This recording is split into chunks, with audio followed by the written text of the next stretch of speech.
So, welcome to today's podcast. This one is on video as well, so you're able to watch it on YouTube if you prefer the more visual element. But today I'm joined by a good friend of mine, Brent Jacobs. So, Brent, thank you very much for coming on. No worries. Thank you for having me. You're from Belgium. Yeah. How is life over in Belgium? All good? Yeah, it's all good. It's a bit expensive, a bit crowded, but it's all good. It's certainly better than where I am in Scotland anyway. At least you've got slightly better weather by the looks of things, but Exactly. you can't have everything. But for anyone who has absolutely no clue who you are that might be listening, I'm just going to give a bit of feedback on where I see or who you are, and then obviously you can fill in other gaps after that. So as far as my interaction with Brent goes, I don't know how long we've been speaking for. Is it maybe about a couple of years, something like that, online? It's from the beginning when I actually started. I think it's 2 years at the moment. 2 years. So obviously, as far as I'm concerned, a young chap who wasn't too sure of what he wanted to do and had some kind of weird interest in SEO and was basically asking 1,000,001 questions, just, in groups and everything else. And obviously, you had little to no money to get started in the world of SEO, so you didn't have the fortune to go out and buy crazy courses or travel the world and go to conferences and everything because you were working within a limited budget. But somehow, over the years, I've obviously spoke to you, watched you evolve, and you're now traveling to America and doing all sorts of weird and wonderful trips, and whilst still learning, and you're now making money online. Is that correct? Yeah, I'm actually living from my online career, so I'm doing all good. So it's been a bit of a journey though, right? So is it 2 years? Would 2 years be fair to say that that's how long you've been trying to learn SEO for, or when it started, or has it been longer than that? No, I would say it's 2 years. Actually 2.5 years, and I think it's only like after a year and a half I start to see real results. So I would say, well, I've been slacking a lot. So while I was learning it, I've been slacking a lot. You know it, like I'm the kind of person who gets stuck at certain topics, which is my mistake. But eventually, I think I could say I'm learning for 2 years at the moment. 2 years. And would it be right to say that at the moment you do work for a bunch of different people and you're working from home? You don't have an office. So obviously you struggle with motivation sometimes. You've got work to do and you're like, oh shit, I can't be bothered doing it. So anyway, we'll go back to the start. So you're a young guy. What started this SEO interest? Why the hell did you pick SEO? What was your background before that? Well, I'm very techy. Like I never went to school, so if I went to school, I stayed at home and I went on my computer. Because obviously I've been bullied a lot, and the computer, getting experience into hacking and that kind of stuff was my escape. But it didn't make money at all. Programming isn't scalable, and I figured, one day I came onto the subject of CPA, where everyone was doing SEO at the time because it was very hot. It was a hot topic, and I got into it, but not really. And then I joined SEO Signals Lab, where I actually met Garrett Dane. Yeah. And I think that got me started into SEO itself. I started to ask a lot of questions. I still do, but that's what got me started into marketing overall. So did you say you were bullied a lot? Yeah. Obviously, that's never a good thing, and I'm sure no one will ever condone that. So you're saying like your bullying kind of made you like just want to learn stuff and you know, get away from the bullies and obviously put your time to good use effectively, rather than going out and listening to the bullies. Yeah, exactly. Like it was my way out of things, and I've always been somebody who want to make a lot of money just because I love the aspect of doing business. Like I love selling, I love buying, that kind of stuff. And marketing was exactly that. Like SEO, it's exactly like you get paid a lot for the work you do, so it's easy money, it's scalable, it's the way into a wealthy life if you know what you're doing. So it was a ideal setup for me. So obviously at the start, when you've met Gareth Dane or Stephen Kang in the SEO Signals Lab, and you've seen all these guys, did you face problems where people wouldn't talk to you because they didn't know who you were, or they just thought Yeah. this is some little guy who's wasting my time, or did you find that was the case, or did you find that people were quite happy to help? No, like I've been ignored a lot. I've been called out a lot. It was actually when I met Garrett Dane that the first, well, I considered him a guru at the time because, I was new and I saw all these fancy courses, but he didn't have one.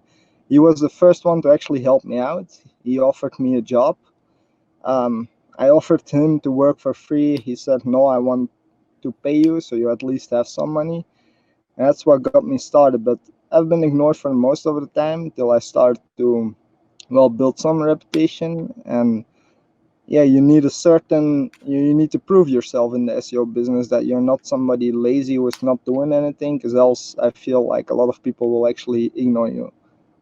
So for anyone who is in your position going forward, an unknown guy in a group somewhere, how would you suggest that you get the attention from guys that are going to be able to help? Is there any kind of tip or secret, or is it a case of going to someone like Gareth and saying, I'll work for free if you teach me some stuff? What would your advice be to someone in that position?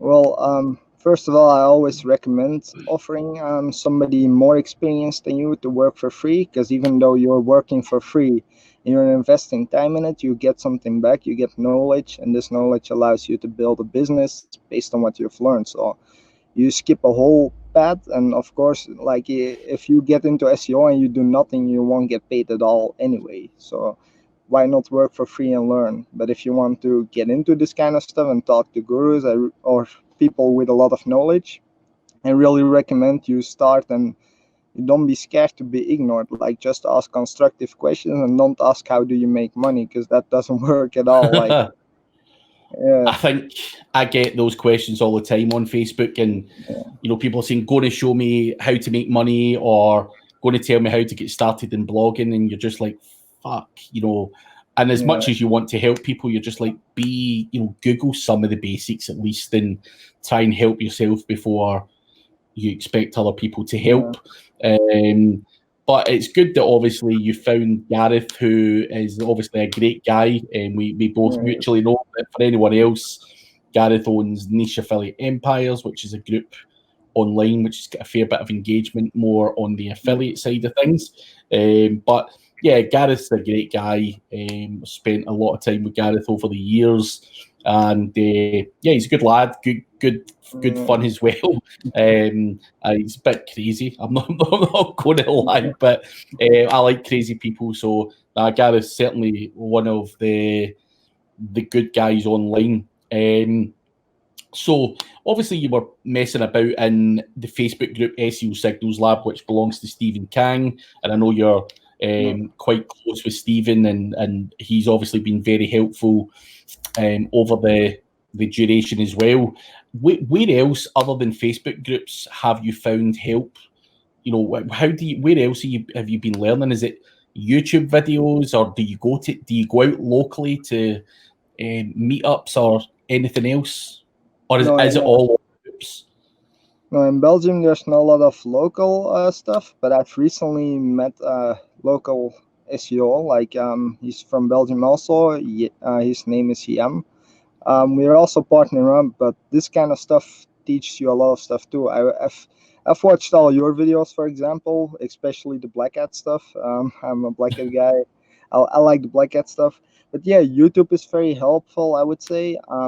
Courses, if you know which course to take, they're always helpful. But I think it's also a bit dangerous because most of SEOs, they get stuck in this course thing. You know, it's most people don't get successful in SEO because they focus too much on the SEO part, I feel, and I think that's a bit dangerous. So I would not go on and tell people to buy a lot of courses, but I would tell them to watch a lot of videos on more experts actually, and don't fall for these easy to rank kind of things, because nothing is easy like within a day or two to rank.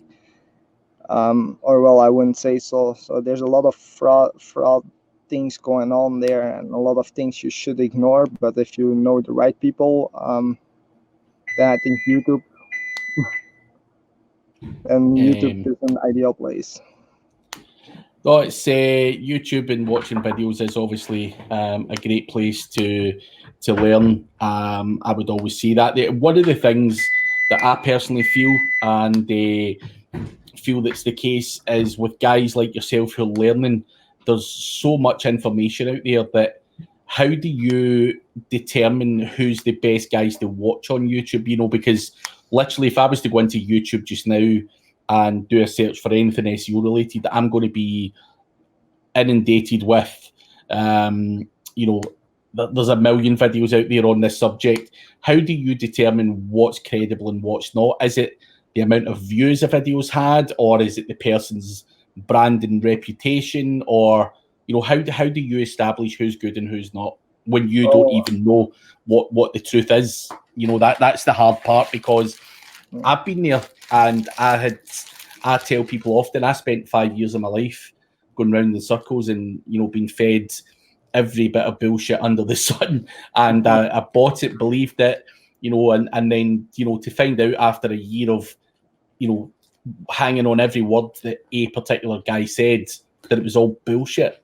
So, you know, how do you, in this day and age, because it was a little easier when I was doing it. I used to go on forums back when I was learning SEO. YouTube wasn't a big thing or anything, so it was all forum based, and you kind of could see who the big players were. So it was a little easier for me to identify people.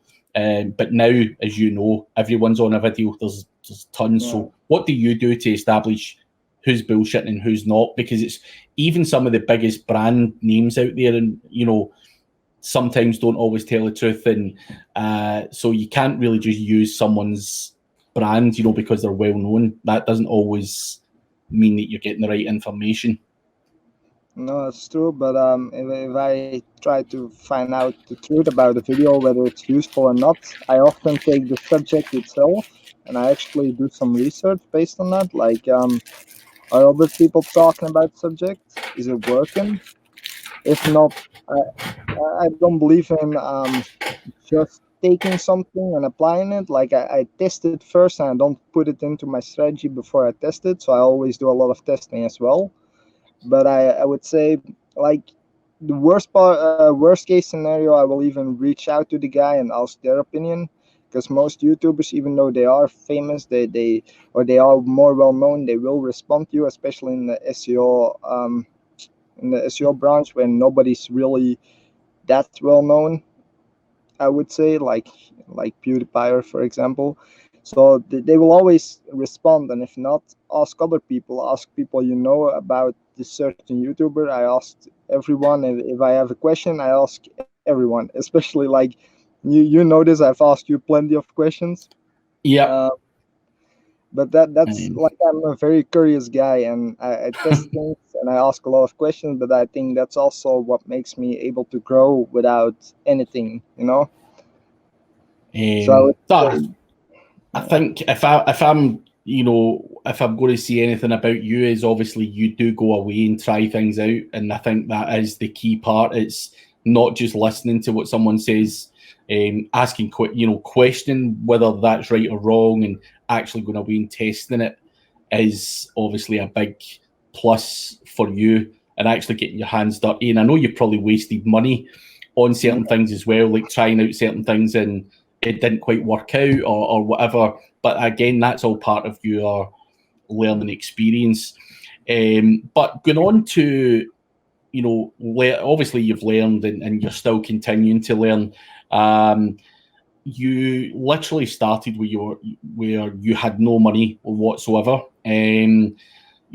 Realistically, for anyone who's looking to start getting into SEO and learning, on a realistic level, how long did it take you to start earning money where you were able to at least, feed yourself and buy yourself a new jacket or whatever, earning something substantial? I'm not talking about making your first pound or your first £10 or whatever. Where did you consistently start to make money? How long was that down the line? Well, for me personally, it was a bit longer than it should, but I think it was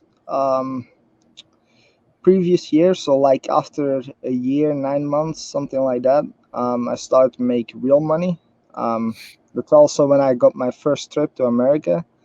So yeah, then I started to make real money, and I grew quite quickly from that. No, even 2 years ago, like I think I've started to grow really quick in the SEO branch once I got the hang of it. Like once I got my first client, they came in, and I would say if you are new and you would try to do the same thing, and if you're not slacking like me, and if you're not too put up with a lot of these strategies, because I was looking for this secret sauce, I would say, but there is none. And I would tell a lot of people to just get out there and just build your own reputation by helping other people. And I think within the first year you could actually build a sustainable SEO agency. Yeah. So what type of work did you initially start picking up? What sort of, was it like link building? Was it doing content for people? Was it audits? What sort of work are you able to pick up just now with the experience you've got? I did some link building first because I had some experience by working for Garrett Dane. I've gathered a lot of link building targets for him. Then I automated that process, and I went to do mainly on-page and auditing part and more the technical side, as I have a technical background. And I figured out that it was it gets paid a lot, and it's more scalable for me personally as I automate all the other tasks. So I would say I started with link building, but I got into technical and on-page fairly quick. Good. I think obviously for anyone watching, you don't have to do a full range of things. You can literally make money from just doing link building or just doing site audits or just doing on page. There's always a requirement for those individual tasks as well. But obviously Brent is a little more skilled than most. You've obviously got the ability, with a technical background and obviously coding skills and everything else, which I think probably accelerates and obviously broadens your horizons slightly in terms of what type of work you can do, because you can do work. Although I've been in this industry for a long time, you can probably do things that I can't even do, just with the kind of coding side of things and stuff like that, because I'm pretty much an amateur when it comes to that. I just get other people to make Python scripts or bots or whatever. I don't really, and I probably should. It's just down to sheer laziness where I don't. But you're fortunate to be able to do that, which is a great skill to have. Is that kind of skill all self-taught as well? Is all of this self-taught, like the coding thing and all that as well? There was no college background or anything like that? No, actually, I quit school. I did woodworking at school. That's not something for me. I mean, look at me. I'm not very handy. So the computers, I am a geek. I love everything about the computer. That said, though, I really recommend people stay at one topic and not go all range like me, because it's more scalable. But yeah, everything is self-taught. Self-taught. I had mentors, but never went to school to do anything like that. That kind of stuff. So before we go on to talking about slightly different things, because I want to talk about where you're going forward. But for anyone who is learning, who are the best guys and what are the best groups? If you can give us your top 5 people to watch on YouTube and maybe the top 5 groups that you would recommend that's a good starting point for people to go in and get involved in. Give us your top 5 Facebook groups first. Well, SEO Signos Lab, Niche Affiliate Empires, and that's it really. I'm not in a lot of groups that are very useful. I would say these 2 are the main ones. The main ones. Yeah. Cool. There are a lot of groups out there, and obviously I don't participate in groups a lot personally because I think there's a lot of waffle in them. But I am part of those 2 groups as well, although I still don't participate too much in the conversation. I do read and obviously help out people if they reach out or whatever. But in terms of YouTube, who are the kind of top guys you would look at in terms of videos and knowledge? Well, I would say Garrett Dane's YouTube channel if you want to hear the opinion of experts, because he does this interview thing with a lot of experts in the branch. So that's a very good source. I've watched all your videos, so I would definitely recommend to watch you. And yeah, it might sound stupid, but I would even recommend Brian Dean. He's a nice guy, nice to learn the basics. So yeah, I don't watch a lot of YouTubers because a lot of it is nonsense out there, but I recommend you 3 guys.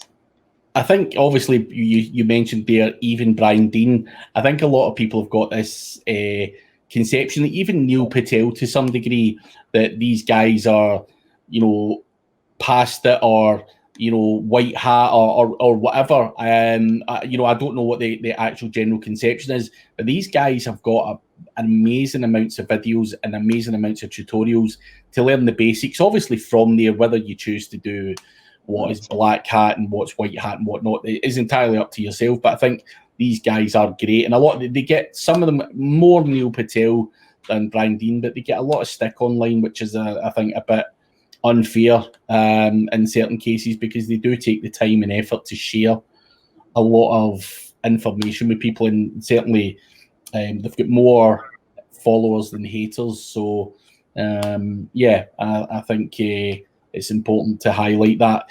But going forward for yourself, I know you have a keen interest in affiliate marketing, and it's something I've felt that you would probably go down the route of, having spoke to you for a number of years. Is one of the things that you always ask me about is kind of more of the affiliates marketing side of things.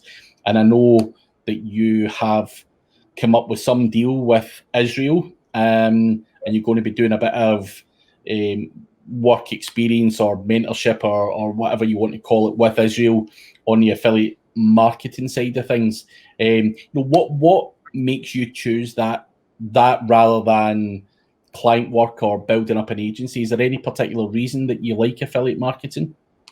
Yeah, it's just a very scalable concept. Like you can build 5 sites to make a lot of money, but and it won't consume all your time. Like it is time consuming, but it won't take all your time. Instead of clients, you get very stressful calls. Like if there's a Google algorithm update, for example, and that kind of stuff, it stresses you out. And even though clients are scalable, there's a limit to how much you can scale in regard to affiliate marketing. Also, it's just way better. Like you're making money from websites, and you can do whatever you want in theory. Like you don't need to watch your sites; they will make money for you, and it's a way better concept. It's harder, I would say, harder than client SEO, but it's a way better concept. It's harder in some ways. I think it, personally, it comes down to your personality and stuff like that as well. If you're you don't like the whole client thing and meetings and traveling and being more of a salesy SEO guy, and I think that's what client work is. You kind of have to be the salesman, the technical guy, and obviously a whole bunch of other things rolled into one, and have a lot of patience. Whereas the affiliate option is, as you say, do what you like and make money, and there's a lot less stress, in my opinion. But there are some great guys out there who make a ton of money doing client work and building agencies as well. It is an option for you. And I think I failed miserably when I was building an agency, not in a monetary side of things, but in terms of being able to scale. I built the business around me personally and wouldn't delegate a lot of stuff. I think you can still scale an agency if you find the right people and have the right processes in place. But as I say, I totally agree. I think affiliates the one for me from a personal level, and I think you will probably do very well doing that. But in terms of getting a guy like Israel, who's an experienced affiliate marketer, he's obviously offered you a mentorship in exchange for work. That is obviously something that I spoke to you about last week. I was curious to know you more about it and things like that. What I find where I've got massive respect for yourself is that you're prepared to do some time in helping Israel in exchange for mentorship. Do you find that was an easy thing, or do you feel that you were lucky to get that opportunity? Because I know, again, you probably get turned down by a lot of people who are saying, Brent, I'm not fucking doing it unless you pay me X amount of money, bugger off. So how hard was it to get that option with Israel? Well, I would say when talking to him, it was quite smooth. Like, he had a lot of candidates, so I think I am lucky in a way. But in a way, I also expected him to pick me because, I just felt that I really wanted it. And if he didn't pick me, I would make sure he would pick me in a way. Like, I would stalk the shit out of him. Yeah. So how long is that agreement in place for? How long are you going to be working with Israel while this mentorship thing goes on? Is it 6 months, a year? How long is it? The plan is to go long term, like even more than 5 years, for example. First year is free, which I completely agree to, and after that I get 20% of his affiliate marketing income, and from there on we scale together. But it also allows me to learn a lot of stuff. So in a way, I feel I made a lot of profit here. So it's really long term, and I hope it will remain really long term also. Oh, fingers crossed. I hope it goes well. You're both good guys. I'd be curious to know. I know that you've obviously got your year for free and you've got your 20% and obviously scale from there. So I'm not prying into the money side of things. What I'd be curious to know is more about the mentorship side of things. So what is involved with the mentorship? Do you jump on Skype calls? Does he show you stuff? Does he give you his processes? Like, how does he teach you? Well, we jump on a Skype call. He explains it to me, and then it is my job, and he reviews what I do. And once it's perfect, then I'm able to do it on my own, and then he doesn't need to review my work anymore. So that's how it works. Like, we Skype call, he explains it, and I try to do it for myself. And then I take it once you're able to do whatever particular task it is, you just move on to the next step and the next step and the next step until he's got a refined individual who he could basically let run free with the full project. Yeah, exactly. Like, he's really busy, so that's the whole key. He teaches me to take over some work and allows him to make some time up also. And Yeah. I know you might not be able to answer this, or you might not want to answer it, so feel free to say no. But what type of projects is it? Is it a mixture of projects that they've got, or is it all Amazon stuff, or is it drop shipping? And what's the kind of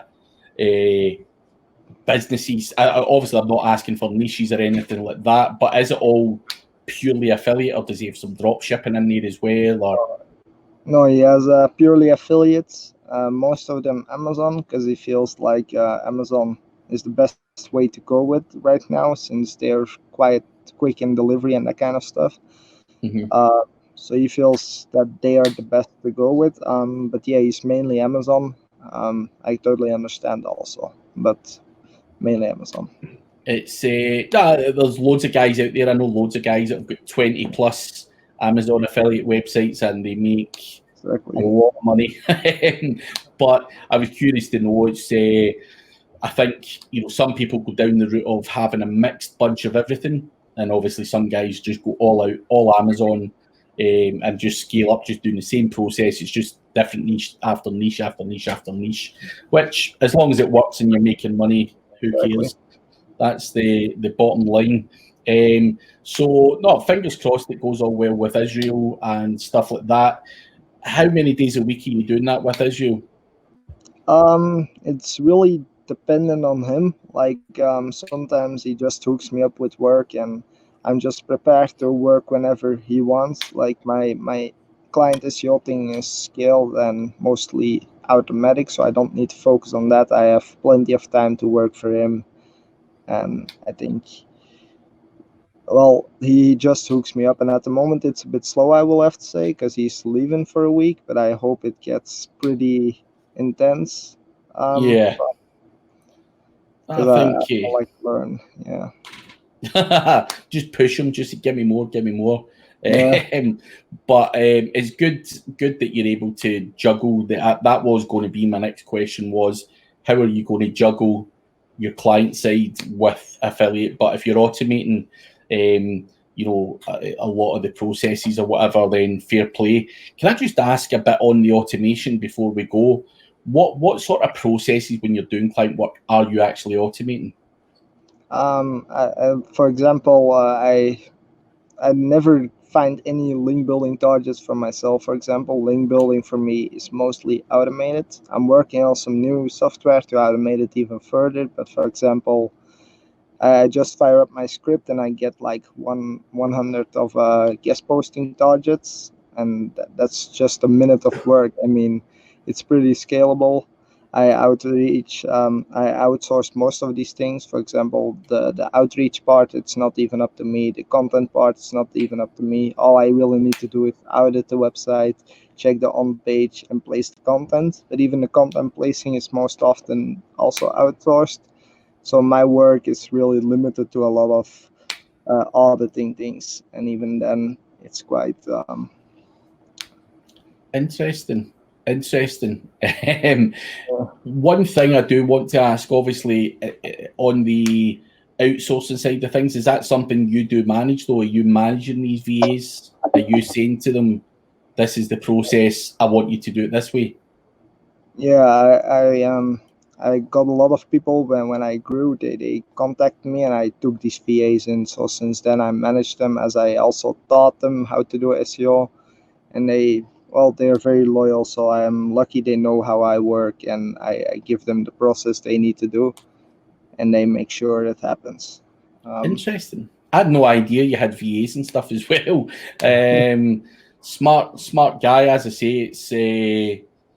It's definitely the way forward, and being able to scale and not give yourself a stressful life as well. But I didn't realize you were that far down the line in terms of delegation and stuff like that. How many VAs are you working with at the moment? At the moment, I have 4 going for the SEO kind of things, and I'm also doing some affiliate marketing on my own side, like except for Israel, and I got 2 for that. Bloody hell. And any particular place, again, just before we go, and we will go after this one, but any particular place where you learned how to scale and delegate and get processes? Was there any particular group, person, or something Um, that helped with that? I asked a lot of questions to Stephen Kang because that guy is amazing when it comes to efficiency and scaling. And I don't know if you know him, Matt. I don't know if I speak the name properly. Mad Singers. Yeah. Yeah, I know Mads very well. Yeah, I follow his blogs and his all what he puts out. I read it because he knows how to manage stuff, and I think I learned from doing also. Like I learn a lot from doing it myself and making mistakes and trying again and fail harder and try again. That's how I do it. Yeah. That's very interesting and great to hear that although it's only 2 years into your career, you're definitely progressing and have come a long way from the guy that had no money, no income, trying to ask some very basic questions. So it's great to watch from the outside, looking at your progress, and I'm sure other people will be able to relate to your story and find themselves, going through the process that you've just went through. For anyone who wants to maybe reach out to you, talk to you, ask for advice or whatever, where's the best place for people to find you? Just Facebook. I'm always on Facebook. They can always find me there, and I'm pretty helpful guy, so I help everyone who I can help. And you might regret saying that. So, for anyone watching Brent Jacobs on Facebook, I will put a link to his Facebook profile under the video when it goes out. And if you struggle to find them or whatever, give me a shout and I'll point you in Brent's direction. But sadly, we are out of time now, Brent. But I will hopefully be able to catch up with you in the future as well and just find out how things went with Israel and how much further on down the line you are. So I'm pretty sure we'll get you back on. I'm pretty sure people will want to hear and follow your progress as you go on. So appreciate your time today, and I will catch up with you soon. thank you for having me. See you soon, man. No worries.